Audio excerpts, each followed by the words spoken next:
السلام علیکم ویورز، امید ہے سب خیریت سے ہوں گے۔ اور آج کا ہمارا ری ایکشن بھی انجینئر محمد علی مرزا کے بیانات کی طرف ہے۔ اور سٹارٹ کرنے سے پہلے آپ کے تعاون کا بہت زیادہ شکریہ، مہربانی ہے آپ کی کہ آپ نے چینل کو سبسکرائب کیا ہے۔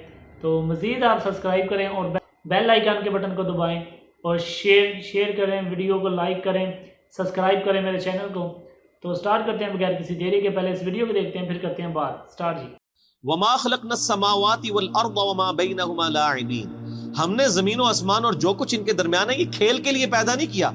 ما خلقناهما الا بالحق، زمین و آسمان کی پیدائش کسی مقصد کے تحت ہوئی۔ ولكن اکثرهم لا يعلمون، لیکن اکثر لوگ اس حقیقت سے ناواقف ہیں۔ لیکن اکثر لوگ آپ دیکھیں، ان کا آپ کانفیڈنس لیول دیکھیں، آپ جس سے بھی پوچھیں نا وہ کہے گا جی بنو پتہ ہے سب کچھ۔ اور اللہ ہمارے اکثر لوگ ناواقف ہیں، وہ سیریس لے ہی نہیں رہے خدا کی اس کریشن کو کہ بھئی مر کے اللہ نے مقصد کے لیے پیدا کیا۔ مقصد کیا ہے؟ الذی خلق الموت والحیات لیبلوکم ایکم احسن عملا، ہم جانچنا چاہتے ہیں تم میں سے کون اچھے اعمال کرتا ہے، کون سے برے اعمال کرتا ہے۔ کسی نے کوئی مقصد بیان کیا ہوا ہے، کسی نے کہا جی وہ آپ نے جو مخلوق کی خدمت کے لیے اللہ نے پیدا کیا، کوئی کہتا ہے جی اولیاء اللہ کو مرتبے دینے کے لیے پیدا کیا، کوئی مقصد بیان کرتا ہے، وہ کوئی مقصد۔ او اللہ بندے بڑی فکر کرو تو اڈل کے بڑھنی ہے۔ ہر بندے نے اللہ کے حضور ثم لتسألن یومئذ عن النعیم، اس دن پھر قیامت والے دن تم سے تمہارے اعمال کے بارے میں پرسش ہو۔ اس لیے پیدا ہوئے ہیں، اور تو کوئی مقصد ہی نہیں ہے، سیدھا سا مقصد ہے۔ چونکہ یہ کام اوکھا ہے نا، اس واسطے چھوڑ کے باقی مقصد بڑھا لینا۔ ٹھیک ہے، اب دیکھ لیں، اللہ نے ذکر کیا نا کہ ہم نے زمین و آسمان کو مقصد پیدا کیا۔ یہ حق کے ساتھ، حق کی ٹرانسلیشن ہوتی ہے پرپسفل، با مقصد۔ قرآن کے بارے میں بھی آیا وَبِالْحَقِّ أَنزَلْنَاهُ وَبِالْحَقِّ نَزَلَ، ہم نے قرآن کو حق کے ساتھ اتارا اور یہ حق کے ساتھ اترا، یعنی مقصد کے لیے اتارا اور یہ اپنا مقصد لے کر آیا۔ اور مقصد کیا؟ انسانیت کی ہدایت، آخرت کی کامیابی۔ تو اب یہ ذکر آیا نا کہ ہم نے زمین و آسمان کو کسی مقصد کے لیے پیدا کیا ہے، اور ساتھ ہی ذکر آ گیا ان یوم الفصل میقاتهم اجمعین، یقیناً فیصلے کا دن ان سب کے لیے مقرر وقت ہے، یعنی فیصلہ ہوگا۔ پھر یہ نہیں ہے کہ جناب یہاں پہ آپ نے یاشی کی زندگی کی ہے تو آخرت بھی آپ کی یاشی کی ہوگی، نہیں۔ دنیا جو اللہ کی مرضی کی گزارے گا اسی کی آخرت اس کی مرضی کی ہوگی، اور جو دنیا میں اپنی مرضی کی زندگی گزارے گا آخرت پھر اللہ کی مرضی کی۔ اللہم اجرنا من النار، اللہم اجرنا من النار، اللہم اجرنا من النار، اللہم من احییتہ منا فاحیہ علی الاسلام ومن توفیتہ منا فتوفہ علی الایمان، آمین۔ یوم لا یغنی مولا عن مولا شیئا، قیامت کا وہ دن ایسا ہوگا جب کوئی دوست کسی دوست کے ذرا کام بھی نہیں آئے گا، ولا هم ینصرون، نہ ہی ان کی مدد کی جائے گی، الا من رحم اللہ، ہاں جس پہ اللہ رحم کرے، بس اللہ ہی کے رحم پہ ہوگا، کوئی کسی کے کام نہیں آئے گا۔ آپ کہتے رہے کہ شیخ عبد القادر جیلانی فرماتے ہیں کہ جی میں اس وقت تک جنت میں نہیں جاؤں گا جب تک اپنے سارے مرید نہ لے جاؤں، تو اسی پاویں جھوٹ مارتے رہو۔ نہ شیخ عبد القادر جیلانی کی جرت تھی کہ وہ یہ بات کرتے، جھوٹی منسوب کر دی ہے۔ اللہ فرما رہے جس پہ اللہ ہی رحم کرے انہ هو العزیز الرحیم، بے شک وہی عزت والا ہے، غالب ہے اور رحم فرمانے والا ہے۔ غالب اتنا ہے جب چاہے پکڑ سکتا ہے، رحم یہ ہے کہ ڈھیل دیتا ہے۔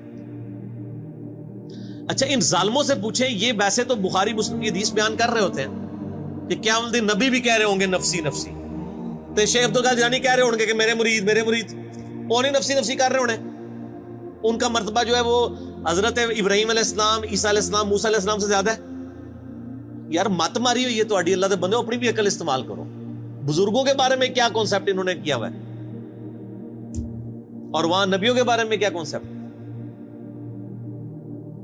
یہ بڑا خطرناک معاملہ ہے۔ بخاری مسلم دونوں میں حدیث ہے، اے میری بیٹی فاطمہ اس بات پہ نہ اکڑنا کہ تم اللہ کی نبی کی بیٹی ہو، اگر اللہ نے پکڑ لیا میں تمہارے کچھ کام نہیں۔ اب اور آپ کو کس طریقے سے یقین نبی علیہ السلام دلائیں تو اب آپ مانیں گے کہ کوئی کسی کی وجہ سے کوئی دھونس کے ساتھ کسی کو جنت میں نہیں لے کے جا سکتا۔ شیخ عبد القادر جیلانی یا کسی بزرگ بابے کا مرتبہ جس کو آپ سمجھتے ہیں حضرت فاطمہ کے برابر ہو سکتا ہے، حضرت فاطمہ کی جوتیوں کے برابر بھی نہیں ہو سکتا۔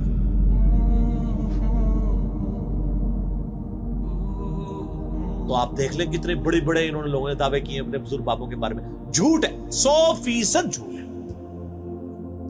ان شجرۃ الزقوم، اب بڑی سخت آیات آ رہی ہیں۔ جنتیوں اور جہنمیوں کا سائملٹینیس کنٹراسٹ آئے گا. پہلے اللہ جہنمیوں کا ذکر کرے گا کہ ان پر کیا صورتحال جہنم میں گزرنی.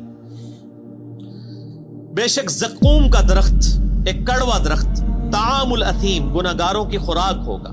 کالمہل یغلی فی البطون پگھلے تانبے کی مانند پیٹوں میں جوش مارے گا. یعنی وہ کڑوا درخت کھانے کے بعد پیاس لگے گی کہ ان کو پھر پگھلا ہوا تانبے کی مانند پانی دیا جائے گا, وہ پیئیں گے تو ان کے پیٹ میں جوش مارے گا. کغلی الحمیم اور وہ کھولتا ہوا پانی گرم جوش مارتا پانی ہوگا. خذوہ فاعدلوہ الی سواء الجحیم اور اللہ کی طرف سے حکم ہوگا پکڑو اسے مجرم کو اور گھسیٹ کر دوزخ کے سینٹر میں جا کے اس کو پھینکو. ثم صبوا فوق رأسہ من عذاب الحمیم اور پھر اس کے سر کے اوپر کھولتا ہوا پانی ڈالو عذاب دینے کے لیے. یہ میرے بھائی یہ طارق جمیل صاحب کا لیکچر بیان نہیں ہو رہا, یہ قرآن بیان ہو رہا ہے. ذق انک انت العزیز الکریم. اللہ تعالیٰ فرمائے گا چک تو بڑی عزت والا اور بڑی جو ہے وہ کرامت والا ہے. یہ تنزیہ جملہ اللہ کی طرف سے بولا جائے گا کہ دنیا میں تو نے بڑے دعوے کیے ہوئے تھے نا کہ میں جناب کر دیا گا, میں کر دیا گا, تو بڑی عزت والا ہے نا, دیکھ تیری عزت افزائی میں کر رہا ہوں, تیرے سر کے اوپر کھولتا ہوا پانی ڈالا جائے گا. اللہم اجرنا من النار, اللہم اجرنا من النار. ان ھذا ما کنتم بہ تمترون یہ ہے وہ چیز جس کے بارے میں تم شک میں مبتلا ہو, یقین نہیں تمہیں آ رہا کہ ایسا ہوگا. وہ کہتے جی اینڈ تے چھاڑ ہی دینا اللہ نے, بس ایویں تھوڑی تمکی شمکی ہوئے گی بس. یہ یہودیوں کا عقیدہ تھا, ان کو میں نے پھکی دنیا میں دی ہوئی ہے کہ آپ, وہ کہتے ہیں اللہ بڑا غفور رحیم ہے. ماں دیکھو, ماں کوئی دوزخ میں پھینک سکتی ہے کسی بچے کو, اللہ تعالیٰ کیسے پھینکے گا؟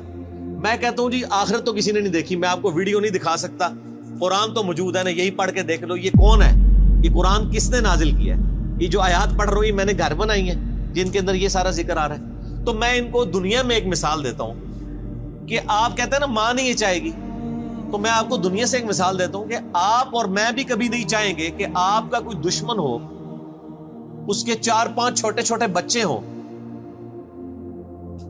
اور آپ اس کی دشمنی میں اس لیول پہ جائیں کہ آپ اس دشمن کی بیوی کو مار دیں. آپ کہیں گے نہیں یار اس کا کیا قصور ہے, اس کے بچوں کا کیا قصور ہے, رحم کھائیں گے نا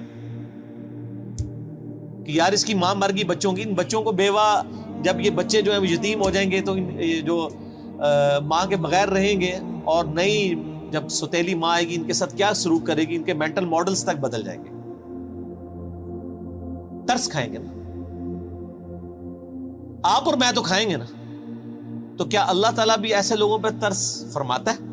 کیا دنیا میں ہزاروں مائیں ایسی مر نہیں جاتی پریگنینسی کے دوران جن کے کئی چھوٹے چھوٹے بچے ہوتے ہیں؟ تو آپ کی ڈاکٹرائن مان لی جائے کہ اللہ تعالیٰ ماں سے بھی زیادہ رحم کرنے والا ہے, تو پھر کبھی کسی ایسی عورت کو موت نہیں آنی چاہیے جس کے 4 چھوٹے چھوٹے بچے ہوں. پھکی تو آڈے سارے بزرگوں کی کتاباں فارغ جے, میں تو پریکٹیکل مثال دے رہا ہوں. بتائیں مجھے ماں سے زیادہ پیار کرتا ہے جی, کس طرح دوزخ میں پھینکے گا؟ وہ دنیا میں وہ کر رہا ہے آپ کے ساتھ, ہزاروں عورتیں مار رہا ہے جن کے چھوٹے چھوٹے بچے ہیں.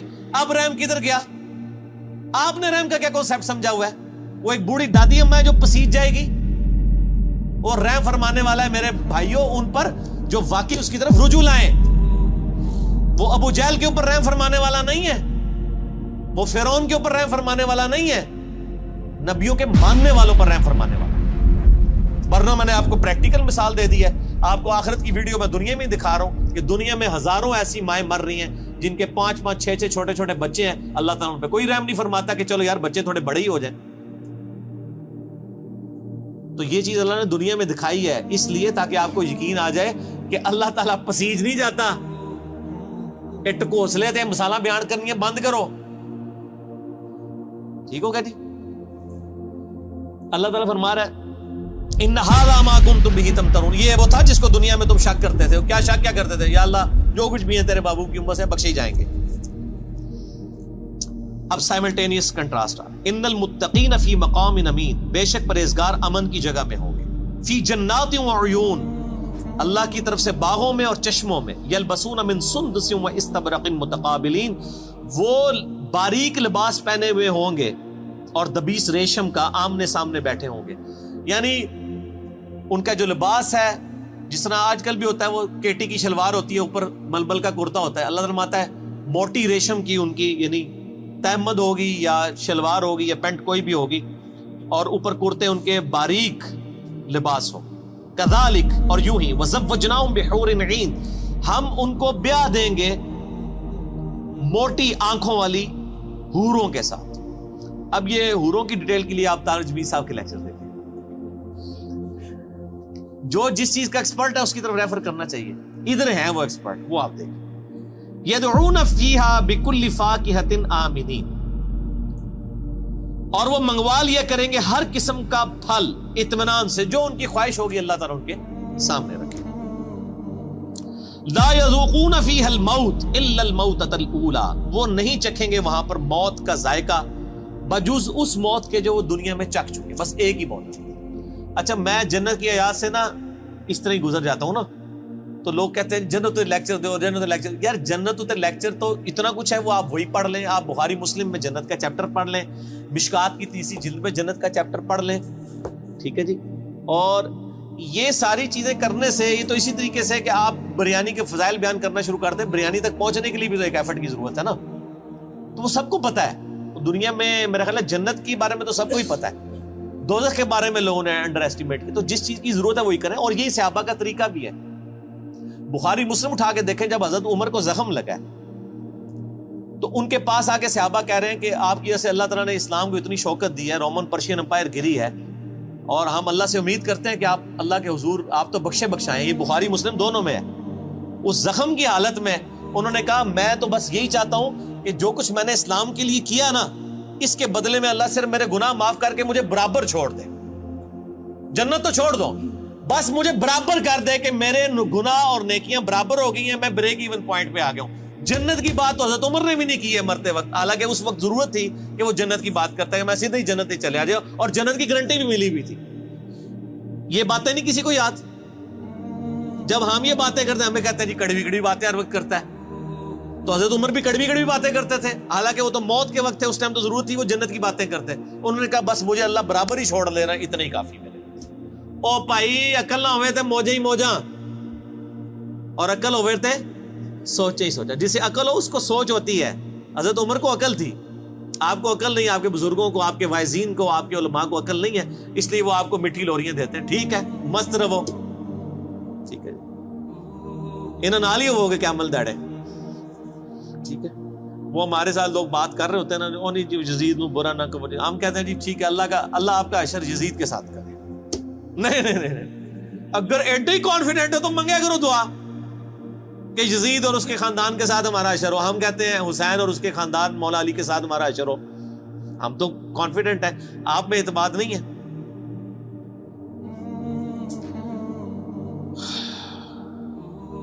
لا یذوقون فیہا الموت الا الموتۃ الاولی، اس میں کوئی موت کا ذائقہ نہیں چکھیں گے جو دنیا میں مبارک چکھ چکے وہی. ووقاہم عذاب الجحیم، اور انہیں عذاب جہنم سے بچا لیا جائے گا. یہ ہے میرے بھائیوں کامیاب لوگ.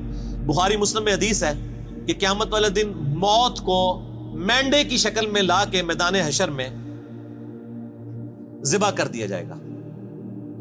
جنتی پریشان ہوں گے اور دوست کی خوشی کے ساتھ آ رہے ہوں گے کہ شاید کوئی ہمیں موت لکھ دی جائے تو ہم فارغ ہو جائیں.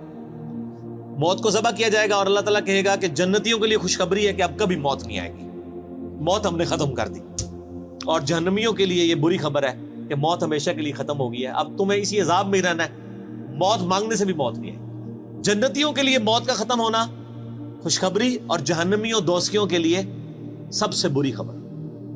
اللہم اجرنا من النار، اللہم اجرنا من النار، اللہم اجرنا من النار، آمین. فضلا من ربک، یہ تمہارے رب کا فضل ہوگا جس کو یعنی دوزخ کی آگ سے بچا لیا گیا. ذالک هو الفوز العظیم، یہ ہے سب سے بڑی کامیابی. دنیا کی کوئی کامیابی بڑی کامیابی نہیں. اور میرے بھائی دنیا میں کھرب پتی آدمی کو بھی وہی 6 فٹ 7 فٹ کی قبر ملنی ہے، وہ بھی پتہ نہیں ملنی بھی ہے کہ نہیں، اور وہی 3 کپڑوں کا کفن ملنا ہے. جو ایک غریب لاوارث لاش کو فٹ پاتھ پہ مرنے والی کو وہی ایک جگہ سے ہی کفن خریدا جاتا ہے. یہ نہیں ہوتا کہ اس کے لیے کوئی اسپیشل لٹھا آتا ہے، وہ بنے بنائے کفن مل رہے ہیں، سب کو برابر ہی ملتے ہیں. فَإِنَّمَا يَسَّرْنَاهُ بِلِسَانِكَ لَعَلَّهُمْ يَتَذَكَّرُونَ. اے نبی الاسلام، ہم نے اس قرآن کو آپ کی زبان پر آسان کر دیا ہے تاکہ لوگ نصیحت قبول کریں. یعنی آپ کی اپنی مادری لینگویج عربی میں ہی قرآن نازل ہوا ہے, آسان ہے. بے شک مولوی کہتے رہے قرآن بڑا مشکل ہے, نہ پڑھیو ڈائریکٹ گمراہ ہو جاؤ گے, لیکن اے نبی آسان ہی ہے. فارتقب انہم مرتقبون, تو اے نبی آپ انتظار کیجئے, جو بات قبول نہیں کر رہے حق ان کے مقابلے پہ اب آپ انتظار کیجئے. فارتقب انہم مرتقبون, یقیناً وہ بھی ایک انتظار میں ہے, اور وہ انتظار یہ ہے کہ جب ان پہ موت آئے گی, عذاب چکھیں گے, پھر لگ پتا جائے گا. یہ اصل میں کہا جا رہا ہے. تو یہ میٹھی میٹھی باتیں ہیں, دیکھ لیں. تو قرآن نہیں پڑھا ہوا تو میٹھی میٹھی باتیں ہیں, اور قرآن پڑھا ہوا ہے تو بخاری کی حدیث ہے, نبی علیہ السلام ایک چوراہے سے گزرے, کچھ صحابہ ہنس رہے تھے, آپ نے فرمایا جو کچھ میں جانتا ہوں وہ تم جانتے ہوتے تو بہت کم ہنستے, زیادہ رویا ہی کرتے. لو جی دوستو, اسی کے ساتھ ہماری ویڈیو ہوئی ختم, اور ویڈیو پہنچی اپنے اختتام کو. امید ہے آپ کو ویڈیو اچھی لگی ہوگی, بیان اچھا لگا ہوگا. تو چینل کو لائک اور سبسکرائب اور بیل آئیکن کے بٹن کو پریس کر دیں, اور میری آنے والی نئی ویڈیو کو آپ تک پہنچ جایا کریں گی. اور ہمیں ایسی ہی چیزوں کی پیروی کرنی چاہیے جس کا ہمیں علم ہے. ہم ایسی باتوں پہ بھی عمل کر لیتے ہیں جن کا علم نہیں ہوتا, جیسے سن سنا کے ہم باتوں پہ عمل کر لیتے ہیں. تو ہمیں چاہیے کہ ہم کتاب و حدیث سے جڑیں. کتاب میں ہم کسی سے پوچھیں کہ اگر یہ کتاب میں لکھا ہے تو ٹھیک ہے, اگر نہیں لکھا تو ہمیں یہ آپ کی بات نہیں چاہیے, کیونکہ اللہ ہم سے اسی بات کا حساب لے گا جو ہمیں پتہ ہے. جس بات کا ہمیں علم نہیں ہے اللہ اس کا حساب نہیں لے گا. قرآن کی آیت ہے سورۃ بنی اسرائیل, آیت نمبر ہے 36. اللہ فرماتا ہے لا تقف ما لیس لک بہ علم, اے انسان مت کرنا اس چیز کی پیروی جس کا تجھے علم نہیں.